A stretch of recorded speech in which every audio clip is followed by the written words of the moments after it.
My name is Eli Bowers, E-L-I is first name. Last name is B-O-W-E-R-S. Thank you. You may proceed with your direct examination again. Thank you, Your Honor. And, sir, before we broke yesterday, we were discussing some photos that you took back on October 21st of 2023. Is that correct? Correct. Now, in terms of other FBI personnel who were at the scene with you that day, did one of those individuals prepare a sketch of the scene? Yes, she did. And have you had an opportunity to review that scene sketch? I have. I'm holding what's been marked as proposed Exhibit 12. May I approach, Your Honor? You may. Can you tell us what Thank you. proposed Exhibit 12 is? So this is something we do with most of our search scenes, where we sketch just a simple sketch so that someone could look at the scene from an overhead perspective and see the layout of a room and things like that to further tell a story other than the images, the photographs that I take. And recognizing that one of your colleagues actually prepared that, does that still fairly and accurately depict the scene that you helped to process on October 21st of 2023? Yes, it does. Your Honor, I move to admit proposed Exhibit 12. No objection. People's 12 is admitted. We And publish. thank you, Your Honor.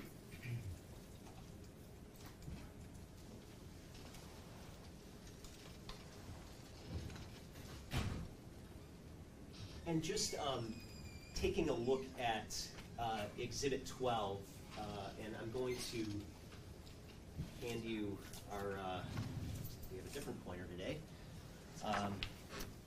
Could you point the jury to where the front door of the townhome is depicted on that exhibit? Sure. The front door would be right here. Okay, and Let's see the little, excuse me, you can see the door here kind of hinged against the corner. and the little numbered markers in the area of the front door, what do those signify? So in this case, and in a lot of cases, we use a sketch to further identify things that were within the area. For instance, if there was evidence seized or something like that, we would maybe put a number or something to see where it was. In this case, the numbers actually depicted grids of my photos, because there was so much presumed blood in the area that when I sort of mentioned yesterday about taking pictures of the presumed blood with scale, so we had to have sort of zoomed in pictures. So each one of these is a grid that was numbered in the pictures with a scale. And directly to the left of the front door, what is that area of the home? This area? So Yes. this is just the kitchen area. It's like an eating area. Okay, and then what is the larger area toward the top of the screen? Yes, right. This is like a living room area. You know, a couch, a TV, things like that.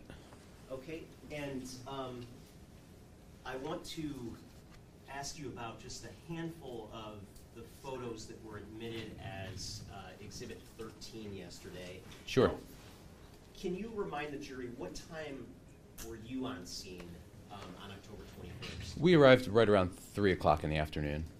Okay, and I want to show you on the screen here is page 43 of Exhibit 13. What area of the home are we looking at now? This is actually, if you took a step back, if you were the taker of this photograph, and to the right would be the living room. And on the left there, those wooden things, that's actually the top of the basement stairwell. So this is actually looking down the hallway towards the front door. Okay, and just briefly, I want to go back to one of the photos that was admitted yesterday in Exhibit 10, and specifically page 145 of Exhibit 10. Are we looking at basically the same area between these two photos? Yes, just a slightly different angle there. Okay, now looking at Exhibit 10, is there any difference to the nature of the reddish area that we're looking at compared to when you were on scene depicted here in Exhibit 13? Yes. And what is that, I guess, difference, if you can explain that to the jury? So the difference that I see would be that this picture that we're looking at currently was taken in later, and I say that because the blood looks to be more dry. And what is it about I guess the way the blood looks that leads you to believe that it looked more dry? Sure. Well, we can sort of tell that the blood looks a little bit browner, a little more rust-colored, which has to do with the oxidation of the iron in the blood. And Your Honor, I would object. I think this goes beyond the scope of his expertise on how blood oxidizes. He indicated that he's a forensic photographer, but as far as being an expert on blood splatter or blood, I guess the processes of how blood oxidizes, I think that goes beyond the scope of his expertise. I'll lay some further foundation. You need to lay a foundation first. Do you have training when it comes to crime scene processing? Yes. And do you learn about blood when you underwent that training in crime scene processing? Yes. And what sort of training do you have when it comes to learning about the nature of blood that you might expect to find at a crime scene? Well, that was another portion of the crime scene training that I took down with the FBI, and part of that is just determining generally what is blood when you're looking at it and things like that, and how it reacts over time. And when you say down with the FBI, where was that training located? That was down in, I believe it was down in Fredericksburg. Okay. So right in the DC metro area.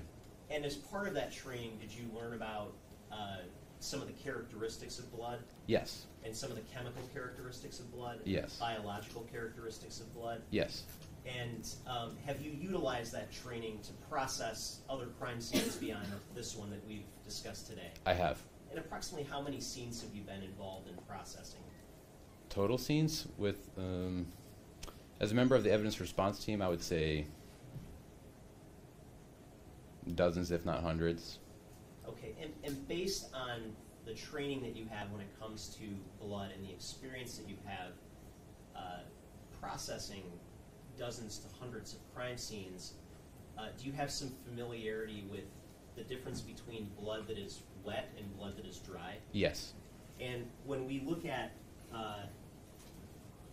Exhibit 10, based on your training and experience, does this appear to be primarily dry blood or primarily wet blood? That would be primarily wet, just by judging based on this picture.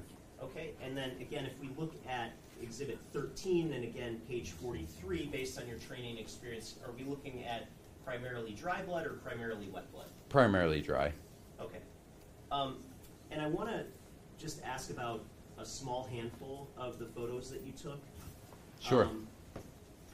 Just starting with page 4 of Exhibit 13. Can you just describe to the jury, again, just for orientation purposes, where we're looking at here? Sure, that's actually the view heading into the apartment through the front door. You can actually see where I would have been taking that last picture. I would have been looking at myself right there. Okay, and how about page 18? What are we looking at here? And this is a view from the living room facing towards those basement stairs and the hallway. Okay. And how about page 19? Sure, you can still see that bicycle there to the left, which we've seen in some of these, and this is, again, in the living room facing towards the front door. The front door would be to the forward and left. And page 21? And this is just facing the front door down the hallway, and it shows the stairs going up to the second floor as well as the stairs going down to the basement.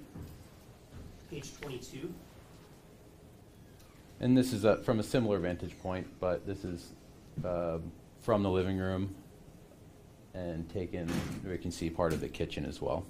Okay, now inside the living room, was there, obviously we're looking at some suspected blood, is that correct? Yes. Now, other than the suspected blood, did you see any sort of evidence of the room being in disarray? Not in particular. I mean, there were some things moved, which we discussed with the Detroit crime scene, the techs that were there, as for, like the couch cushions and things, but everything seemed to be, minus the blood, seemed to be just a normal lived-in home. There was, there weren't everything was still on the shelves. There were tables and chairs were still on their feet. Just pretty normal house. Okay. And in the course of your sort of presence on the scene, did you have the opportunity to observe any potential foot impressions? Yes. And can you just kind of describe in general terms the foot impressions that you observed while you're on the scene? Sure. We observed some foot impressions that appear to be caused by a bare foot. There was no like tread pattern or anything like that, and we noticed it in the blood or the presumed blood down that hallway. Okay. And were those, to the best of your recollection, were those impressions oriented in one or both or multiple directions? I remember some in the heading out of the house, but I'd have to look at my pictures again if for any other orientations. Okay, but did you see inside the blood? Did you observe any foot impressions that appeared to have any sort of treads or anything consistent with a shoe print? Not that I can recall. No. Okay. Thank you. Nothing further. Yes, thank you. Good morning, Special Agent. Good morning. Now, you indicated that, I guess, one of your objectives when you photograph is to tell a story, correct? Yes. Okay. Now, when you tell the story, are you creating the story or are you reading the story that's already been created? Well, let me explain it this way. I'm telling a story, meaning that someone could be in my shoes behind that camera and seeing what I am seeing on the scene. Okay. Meaning telling my own story with the camera so that someone could orient themselves to me. Okay, fair enough. Yeah. And isn't it correct when you got to the scene had already been manipulated somewhat? Yes. Okay. Things were changed around, such as the cushion from the couch, correct? Yes. Okay. Such as a purse that was moved to the kitchen table, correct? I don't remember that specifically, but that could be, yes. Oh, what was moved? A purse. A purse. If we can go to Exhibit 13, Slide 8. And you would agree that this is a purse that's depicted on this table, correct? I'm not sure what you're looking at. On this table. You see this brown? Oh, yes, I see it. Okay. It looks to be, yes. Okay. And were you aware that this purse was found on a bench by a bike? No, this is exactly how the scene was when I got there. Okay. If we can go to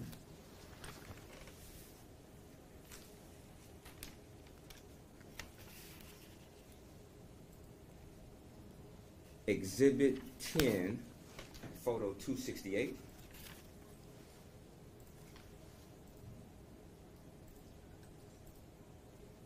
Does that appear from your perspective to be the identical purse that's depicted in Exhibit 13, Slide 8? It could be, but I'm not an Okay. expert in that. Okay. So it'd be fair that you did not review the prior photographs that were taken by Detroit police? Absolutely not, no. Okay. Now, when you tell a story, isn't it important to know how this story was, I guess, originally written? No, because I'm telling you that the story I'm telling is my story and how I got there so someone can orient themselves to the scene when I arrive and how we leave it. Okay. So it's not, so I guess what you're saying is not important how the scene was originally orientated before you got there. That's not important to you? No, it's not. Okay.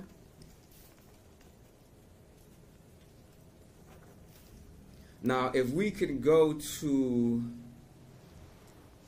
Exhibit 10, slide 251. Now, it is your opinion that the majority of this blood that we see here is wet blood? No, you see some wet and some dry in that picture. Okay. But you would agree that the majority of this blood that we're seeing in this photograph appears to be dry, correct? In that photograph, it seems to be, yes. Okay. And just for the record, this is Exhibit 10, slide 251, and you would agree this is the photograph that Detroit police took, not yourself, correct? I wouldn't know who took this picture. Okay, but you just know you didn't take it, correct? Yes. Okay. And this picture, as far as you know, would have been prior to your arrival at 3 p.m., correct? Yes, my understanding was that they took photos before I arrived. Okay, fair enough. Now, would you agree from your observation that this is a high concentration of blood in this particular area? Yes, it seems to be quite a bit of blood. Okay. And you would also agree, based upon your observation and your photographing this same area, that this particular area had a higher concentration of blood versus any other area in the apartment? Are you talking about the hallway or yeah. just, the hallway in general, yes. Okay. And would you agree that this appears to be pooling of blood in this particular area, in some areas, especially where it seems to be darker? That seems to be what it is, yes. Okay. And would you agree that in order for blood to pool, well, just the definition of pooling blood, that means it's more blood than maybe a drop or two, correct? Yes. Okay. And would you agree that, in order for blood to pool from an individual, they would actually maybe have to be in this particular area for a particular amount of time? I mean, if the blood was coming directly out of a person, yes, unless it was put into a vessel beforehand and dumped on the floor, that would be the only way to get blood on. Okay, so but you would just to be clear now, Yeah. you would agree that from your opinion that the body may have been laying in this position for amount of time in this area, correct? I would really have no way to tell that. Oh, you wouldn't? Oh, but you're an expert as far as blood identification, correct? Yes, but I'm not an expert in how blood leaves the body.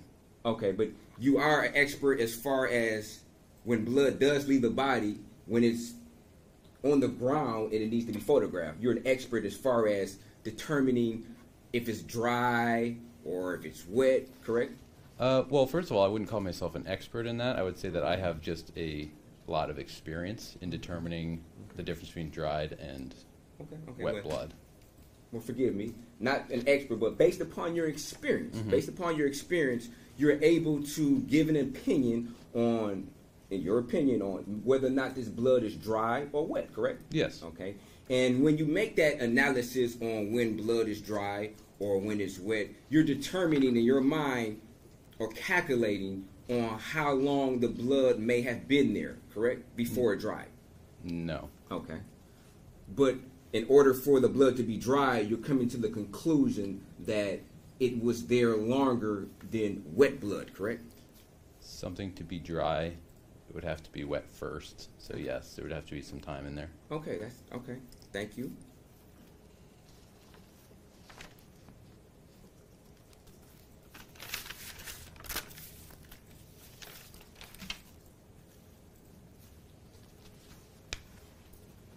Now, did you take a picture? Well, yes, you didn't. Why didn't you take a picture of, if we can go to exhibit number 10.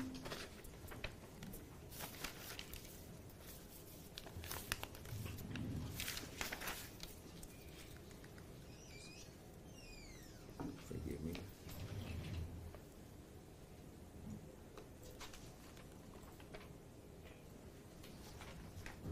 Exhibit number 10, photo 62.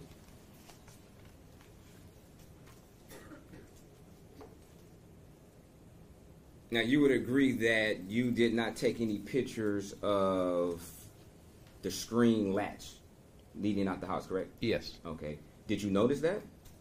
Did I notice it? I don't understand the question. I mean, when you were taking your photos, did you notice this particular object, which is the latch on the screen door? I noticed the latch on the screen door, yes. Okay. Did you notice that it had blood on it?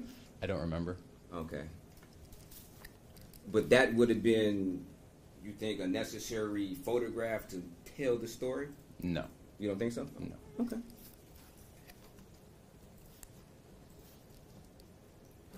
Because you would agree that this photograph could tell a story of somebody leaving the house, correct? Maybe covered in blood, correct? So we were asked to take additional pictures.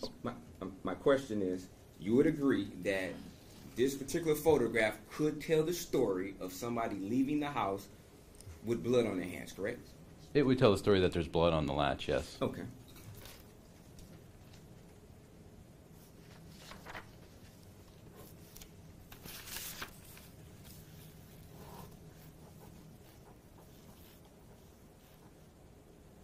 Do you know how long it takes for blood to, I guess, gain a rust color?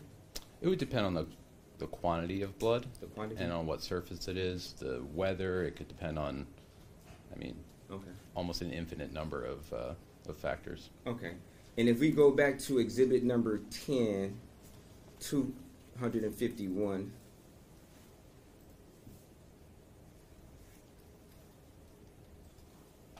Are you able to determine how much blood this is? No. Okay.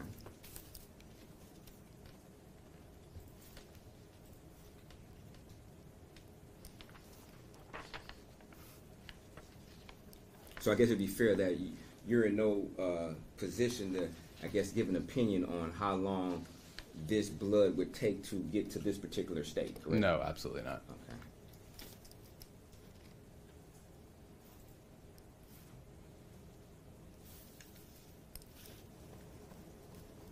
Did you photograph the basement? I believe I just photographed the basement stairs because of the blood that was on them.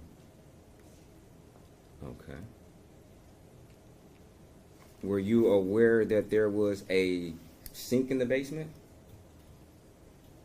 I don't believe so, no. Okay. If we can go to exhibit number 10, slide 304.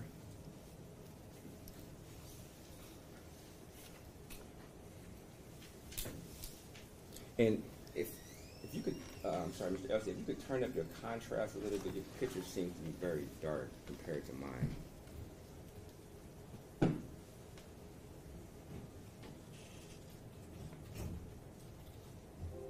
Sorry, it might be, I don't know that I have the ability to control the contrast on that Oh. screen for my, Okay, maybe if I could plug in my laptop, maybe well, I think that the brightness. yeah, I think the brightness would be determined by that screen and not, like the sort of originating screen. I think so. Okay. And I'm sorry, I missed the page number. What was that again? 304.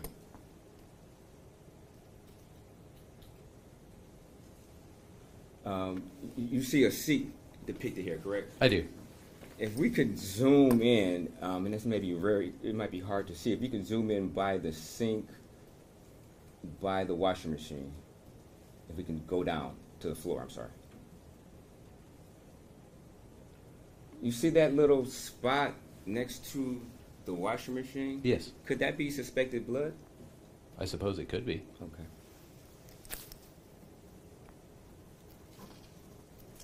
And just to be clear, you didn't take any pictures of this basement, correct? No. And you didn't take any pictures of this sink, correct? No. Okay. And you didn't take any pictures of the bottom of the steps leading to the sink, just to be clear? Correct. Okay.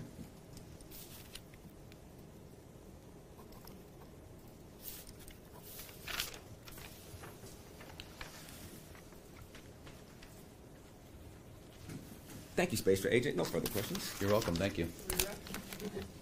Just briefly, sir, what was the primary purpose of the photos that you took on the scene? Sure. So the scene had already been searched and photographed by the Detroit Police Department. So the purpose of us taking photographs was to specifically document with scale and our sketch and all the close-up shots of the actual blood, the quantity of blood that was that we could see, the blood splatter, the blood pooling, the blood smearing, all that stuff. So that was our primary goal. We didn't search the rest of the residents. Okay, and if we looked through your photos, just sort of as an example, page 91 of Exhibit 13, would this be an example of a scaled photograph? Correct. Yes. Okay, and what's the scale that I guess is depicted in this photo? Well, so this is Your Honor, I object. This goes beyond the scope of cross. Well, Judge, with all due respect, I think defense counsel was trying to suggest there was some kind of deficiency in the work that Special Agent Bowers did on the scene. I'm just trying to establish the purpose was not to re-photograph the entire unit. Objection overruled. I guess, can you just explain the scale that we're looking at in general terms? Sure, that's your our general like a forensic photography scale, and that has different markings as far as measurements. And then up at the top in the yellow, we have, if you would zoom in, you would see a number that would correspond with one of the numbers on the sketch. But that scale is used. We capture it in our picture, because then a person in the lab or an expert in blood spatter or anything else would be able to compare the size of the blood with a known quantity, a known unit of measurement on the scale.